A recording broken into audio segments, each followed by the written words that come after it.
All right, welcome to week 8 forum. This week we're learning about constitutions and constitutional design. I like the way the authors start this with a selection from the preamble to the Constitution of South Africa. We, the people of South Africa, recognize the injustices of the past, honor those who suffered for justice and freedom in our land, respect those who have worked to build and develop our country, and believe that South Africa belongs to all who live in it, united in our diversity. We therefore, through our freely elected representatives, adopt this Constitution as the supreme law of the land so as to heal the divisions of the past and establish a society based on democratic values, social justice, and fundamental human rights. I think that's stirring language. How does the language of the South African Constitution compare to the wording of the preamble of the United States Constitution? What does it reveal about the challenges confronting South Africa as a nation? How does it suggest, what does it suggest about the basic nature of constitution writing? Clearly, the people who drafted the South African Constitution were very different from the drafters of the U.S. Constitution. Generally speaking, constitution writing is an act of signaling, right? It's an intention to form a government that respects rule of law and it demonstrates at least a some commitment to limited government, right? Do you need a written constitution in order to have limited government, though? It's a good question. We can talk about it. Clearly, the answers to both of those questions is, ultimately no. On the one hand, the United Kingdom doesn't have a single written document that they refer to as their basic law. Instead, they have a series of written documents beginning with the Magna Carta in 1215 and including several important parliamentary acts, signaling again a commitment to constraining the power first of the monarchy and subsequently of the parliament.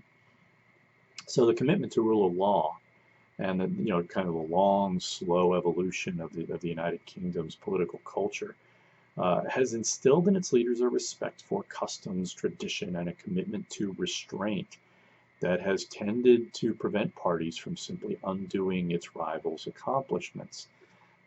In other hands, parliamentary sovereignty, which is the way the UK acts, and basically the legal view that Parliament's actions are just presumed to be constitutional, that might seem to be like an invitation to legislative tyranny. But in the United Kingdom, it's worked so far, right? So what are some of the decisions you need to make in drafting the Constitution? First, you need to decide whether you want to have a federal or a unitary system of government. What are the advantages and disadvantages of a constitution based on federalism? What are the advantages and disadvantages of a constitution that creates a unitary state? What sorts of conditions tend to work best for each, right? What are some of the prominent federal systems, setting aside the United States, obviously? And what are some of the more prominent unitary systems? I like the insights box on the top and bottom of page 189 on the origins of federalism and the relationship between federalism and democracy. The first box explores William Riker's work on the origins of federalism. Why did federalism emerge as a system of government according to Riker? What, according to Riker, has generally prevented American federalism from merging into a more unitary system of government? The box on the bottom of page 189 offers Alfred Stepan's thoughts on federalism, which are somewhat at odds with Riker's work. What is Stepan's alternative hypothesis concerning the emergence of federalism? What examples does he offer? Based on Stepan's studies, do all federal systems behave like American federalism? The text also notes that constitutions typically describe some kind of separation of powers. Do you need separation? Do you need separate institutions?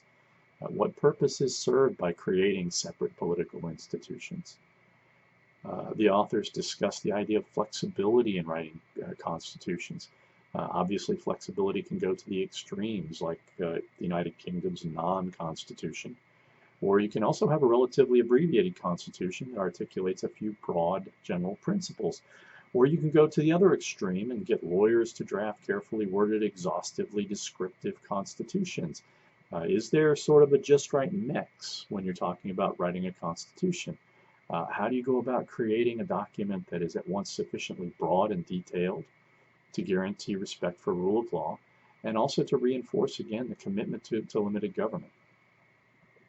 Does having a written constitution guarantee limited government and respect for the rule of law?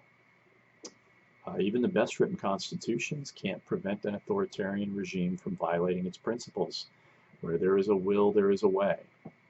How does a regime intent on unshackling itself from constitutional constraints go about undermining support for constitutional norms?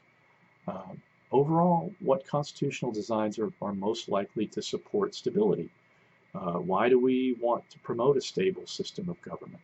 Don't we want to be able to shake things up periodically? Thomas Paine and Thomas Jefferson both thought it was advisable to rewrite a nation's constitution every 20 years than to hold a convention to allow the incoming generation of a country to have a voice in reaffirming or changing its governing principles. As a political scientist who studied politics most of my adult life, I confess that I find that idea absolutely terrifying. If you want my opinion, I'll give it to you. But I also want to hear what you have to say, what you think about that kind of idea. I like the author's discussion of the challenges posed by basing a country's basic law on religious doctrine. Iran, for example, has a written constitution adopted in 1979 by referendum.